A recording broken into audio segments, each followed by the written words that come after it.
Assalomu alaykum azizlar. Bugungi mehmonimiz menimcha tanidingiz o'sha fil voqeasidagi ajoyib qush. Abobil qushi.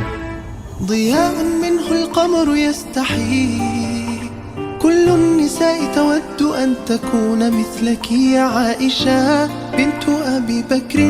Bu qush qilgan ishni tasavvur ham qilib bo'lmaydi.